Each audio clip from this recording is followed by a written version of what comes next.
정부의 계속된 부동산 규제에도 부동산 시장 양극화는 더욱 심해졌습니다. 상위 10% 부동산 부자들의 집값이 1억 원이 뛸 때 하위 10%는 100만 원밖에 오르지 않은 것으로 나타났는데요. 정부의 부동산 대책 실효성에 의문이 제기되고 있습니다. 취재 기자와 짚어보겠습니다. 이한승 기자 나왔습니다. 이한승 기자, 네. 그 부동산 하면 일단 집값이 궁금한데 네. 이 집값도 양극화가 심한 것 같습니다. 네, 전국에 있는 주택의 평균 자산가액, 그러니까 이 평균 집값이 2억 5,600만 원이었는데요. 상위 10%인 1분위의 평균 자산가액은 9억 7,700만 원으로 1년 전보다 1억 원 가까이 올랐습니다. 그런데 하위 10%인 1분위 평균 자산가액은 2,600만 원으로 1년 전보다 불과 100만 원 오르는데 그쳤습니다.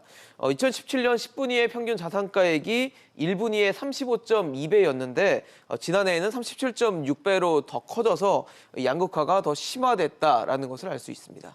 그러면 이 주택 수나 면적에서도 차이가 납니까? 네, 맞습니다.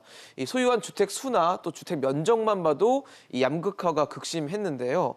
상위 10%인 10분위는 주택 2.59호를 갖고 있었던 데 반해 하위 10%인 1분위는 0.96호로 10분위의 3분의 1 수준에 불과했습니다.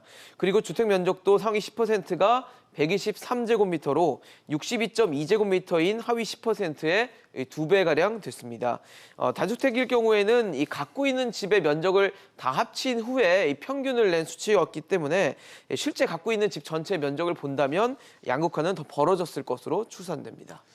이 부동산 부자들 아무래도 모여있는 지역은 서울이겠죠? 네, 예상대로 서울이 가장 많이 부동산 부자들이 몰려 있었던 것으로 나타났는데요. 지역별 부동산 부자 상위 10%의 비중을 봤더니 말씀드린 대로 서울이 4.9%로 가장 높았습니다. 그리고 경기가 2.7%로 뒤를 이었고 부산, 대구, 인천 등의 순이었는데요. 이 부산 밑으로는 0.5%도 되지 않아서 이 부동산 부자들이 이 서울에 몰려 있었다는 점을 확인할 수 있습니다.